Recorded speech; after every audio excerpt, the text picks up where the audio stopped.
ವೀಕ್ಷಕರೇ, ಕೆ ಸುಭಾಷ್ ಇವರ ಧ್ವನಿಯಲ್ಲಿ ಮೂಡಿಬಂದ ವಿಶೇಷವಾದ ಸಂಚಿಕೆ ಒಡೆದ ಮನಸ್ಸುಗಳಿಗೆ ವನಸ್ಪತಿ. ಬೇರೆಯವರು ಕೊಡುವ ಪೆಟ್ಟಿಗಿಂತ ತನ್ನವರೇ ಕೊಡುವ ಪೆಟ್ಟು ಬಲು ಭೀಕರ. ಆತ್ಮೀಯ ವೀಕ್ಷಕರಿಗೆ ನಮಸ್ಕಾರ. ಸ್ನೇಹಿತರೆ, ಸಂಬಂಧಗಳು ಎಂದರೆ ನಮ್ಮ ದೇಶದಲ್ಲಿ ವಿಶೇಷವಾದದ್ದು. ಯಾಕೆಂದರೆ ಪ್ರತಿಯೊಂದು ಸಂಬಂಧಗಳಿಗೆ ಸ್ಥಾನ, ಮಾನ, ಗೌರವ ಅದರದೇ ಆದಂಥ ವಿಶೇಷತೆಗಳಿವೆ.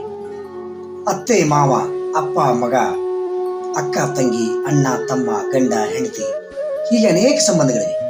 ಈ ಸಂಬಂಧಗಳಲ್ಲಿ ಪ್ರೀತಿ, ನಂಬಿಕೆ, ವಿಶ್ವಾಸ ಇವುಗಳ ಮೇಲೆ ಇಡೀ ಮನುಕುಲವೇ ನಿಂತಿದೆ.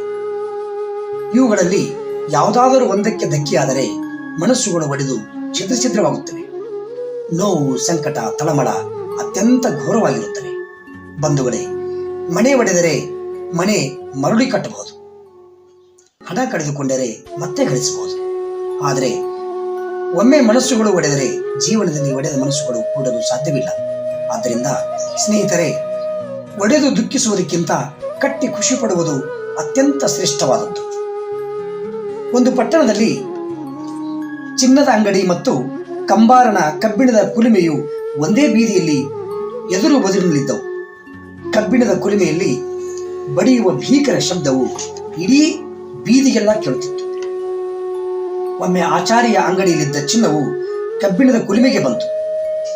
ಅಲ್ಲಿ ಮಲಗಿದ್ದ ಕಬ್ಬಿಣವನ್ನು ಕುರಿತು ಚಿನ್ನವು, ಏನನ್ನ ಕಬ್ಬಿಣ, ನಿನ್ನನ್ನು ಬಡಿಯುವ ಅದೇ ಸುತ್ತಿಗೆಯು ನನ್ನನ್ನೂ ಬಡಿಯುತ್ತದೆ, ನನಗೂ ನೋವಾಗುತ್ತದೆ. ಆದರೆ ನಾನು ನಿನ್ನಂತೆ ಬೊಬ್ಬೆ ಹಾಕುವುದಿಲ್ಲ, ನಾನು ನರಳುವ ಶಬ್ದ ನನಗೇ ಕೇಳಿಸುವುದಿಲ್ಲ. ಆದರೆ ನೀನು ಇಡೀ ಬೀದಿಯಲ್ಲಿರುವ ಎಲ್ಲರಿಗೂ ಕಿರಿಕಿರಿಯಾಗುವಂತೆ ಚೀರಾಡುವೆ. ಯಾಕೆ? ನೀನು ನನ್ನಂತೆ ಸಭ್ಯವಾಗಿ ಸಾವಕಾಶವಾಗಿ ನರಳಬಾರದೆ? ಯಾಕೆ ಅಷ್ಟು ದೊಡ್ಡ ಗಂಟಲಲ್ಲಿ ಅರಚಾಡುತ್ತಿರುವೆ ಎಂದು ಕೇಳಿತು. ಅದಕ್ಕೆ ಕಬ್ಬಿಣವು ಹೇಳಿತು, ನಿನ್ನ ಮಾತು ನಿಜ ತಮ್ಮ, ನಿನ್ನನ್ನು ಬಡಿಯುವಂತ ಅದೇ ಕಬ್ಬಿಣದ ಸುತ್ತಿಗೆಯು ನನ್ನನ್ನೂ ಬಡಿಯುತ್ತದೆ. ಅಲ್ಲೇ ಇರುವುದು ಮರ್ಮ.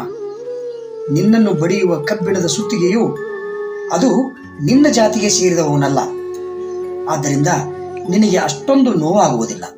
ಆದರೆ ನನ್ನ ಜಾತಿಯವನಾಗಿ ಅವನು ನನ್ನನ್ನೇ ಬಡಿಯುತ್ತಾನಲ್ಲ, ಅದರಿಂದಾಗಿ ನನಗೆ ಬಹಳ ನೋವಾಗುತ್ತದೆ. ಆ ನೋವು ನನಗೆ ಮಾತ್ರ ಗೊತ್ತು ತಮ್ಮ. ಈ ಭೀಕರ ನೋವನ್ನು ತಡೆಯಲಾಗದೆ ಚೀರಾಡುತ್ತೇನೆ. ನನ್ನ ನೋವು ನಿನಗೆ ಅರ್ಥವಾಗುವುದಿಲ್ಲ ಎಂದು ಕಬ್ಬಿಣವು ಬಂಗಾರಕ್ಕೆ ಹೇಳುತ್ತದೆ. ಇದೇ ಅಲ್ಲವೇ ಸ್ನೇಹಿತರೆ, ಬೇರೆಯವರು ಕೊಡುವ ಪೆಟ್ಟಿಗಿಂತ ತನ್ನವರೇ ಕೊಡುವ ಪೆಟ್ಟು ಅತ್ಯಂತ ಭೀಕರ. ಮನಸ್ಸಿನ ನೋವಿಗೆ ಮೌನ ಮದ್ದಲ್ಲ, ಮಾತೇ ಮುಲಾಮು.